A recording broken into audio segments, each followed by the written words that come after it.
ಆಗತ್ತಾ? ಯಾರೂ ಕೇರ್ ಮಾಡಲ್ಲ. ನಾನು ಕೆಟ್ಟವನು ಒಪ್ಕೋತೀನಿ, ಅದು ಇಡೀ ಜಗತ್ತಿಗೆ ಗೊತ್ತು. ನಾನು ಹೀಗೆ ಮಾಡಿದೆ ಅಂತಂದ್ರೆ ಯಾರೂ ತಲೆ ಕೆಡ್ಸ್ಕೊಳಲ್ಲ. ಯಾಕೆ ಹೇಳು? 1000 ತಪ್ಪು ಮಾಡಿ ಒಂದು ಒಳ್ಳೆಯದನ್ನು ಮಾಡಿಬಿಟ್ರೆ ಜಗತ್ತು ಅವನ್ನ ಕ್ಷಮಿಸ್ಬಿಡುತ್ತೆ. ಅದೇ 1000 ಒಳ್ಳೆಯದನ್ನು ಮಾಡಿ ಒಂದೇ ಒಂದು ತಪ್ಪು ಮಾಡೋ ನಿನ್ನಂಥ ನಿಯತ್ತಿನ ನಾಯಿಗಳನ್ನ ಯಾರೂ ಕ್ಷಮಿಸಲ್ಲ. ಅಂದರೆ ಎಷ್ಟೇ ತಪ್ಪು ಮಾಡಿದ್ರು ಮುಂದೆ ಹೋಗ್ತಾ ಇರ್ಬೋದು ಅನ್ನೋ ದುರಂಕಾರ ಅಲ್ವಾ ನಿಮಗೆ? Yes, I am proud of it. That's nice. ರಾತ್ರಿ ಏರಿರೋ ನಶೆ ಬೆಳಗ್ಗೆ ಆದರೆ ಇಳಿಲೇಬೇಕಲ್ವಾ? ನಿಮ್ಮ ಅಹಂಕಾರ ಇಳಿಸೋ ಕೆಲಸ ನನಗೆ ಬಿಡಿ. ನೀವು ಪಶ್ಚಾತ್ತಾಪ ಅಂತೂ ಪಟ್ಟೆ ಪಡ್ತೀರಾ, ಹಾಗೆ ನಾನು ಮಾಡ್ತೀನಿ. ಅಯ್ಯೋ ಅಯ್ಯೋ, ಹಾಗೆಲ್ಲ ಮಾಡಬೇಡ ಕಣ. ತುಂಬ ಭಯ ಆಗ್ತಾ ಇದೆ, ತುಂಬ ಭಯ.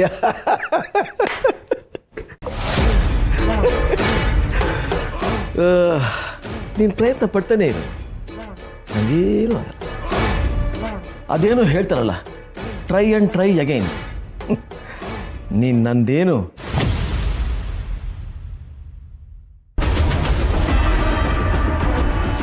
ಟ್ರೈ ಆ್ಯಂಡ್ ಟ್ರೈ ಅನ್ನೋ ಸಾಲು ಹೇಗೆ ಎಂಡಾಗುತ್ತೆ ಅಂತ ಗೊತ್ತಾ? Success will be main. ನಿಮ್ಮ ಬುದ್ಧಿ ನೆಟ್ಗಾಗೋ ತನಕ ಜಪ್ಪಯ್ಯ ಅಂದ್ರೂ ಬಿಡೋ ಮಾತಿಲ್ಲ. ನನಗೆ ಈಗಷ್ಟೇ ಯಾರೋ ನೆನೆಸಿದ್ರು, ಕೆಟ್ಟ ವ್ಯಕ್ತಿ ತಪ್ಪು ಮಾಡಿದ್ರೆ ಜಗತ್ತಿನ ಬುದ್ಧಿನೇ ಎಷ್ಟು ಅಂತ ಸುಮ್ಮನಾಗುತ್ತೆ ಅಂತ. ಅದೇ ಒಳ್ಳೆ ವ್ಯಕ್ತಿ ಯುದ್ಧಕ್ಕೆ ಇಳಿದ್ರೆ ಪಾಪಿ ಕೂಡ ಪ್ರಶ್ನೆ ಮಾಡ್ತಾನೆ.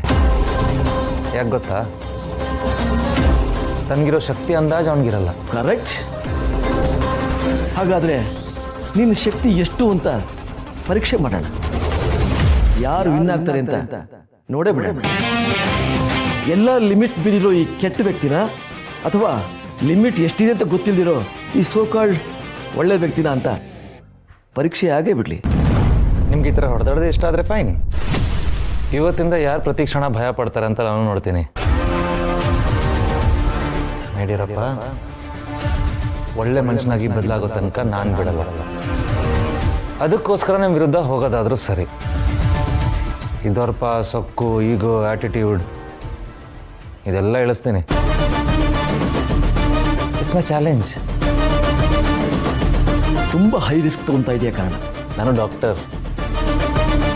ಹಾಸ್ಪಿಟ್ಲಲ್ಲಿ ದಿನ ಈ ಥರ ರಿಸ್ಕ್ ತಗೊಂಡು ಅಭ್ಯಾಸ ಇದೆ. ಯುದ್ಧಕ್ಕೆ ಇಳಿದ್ಮೇಲೆ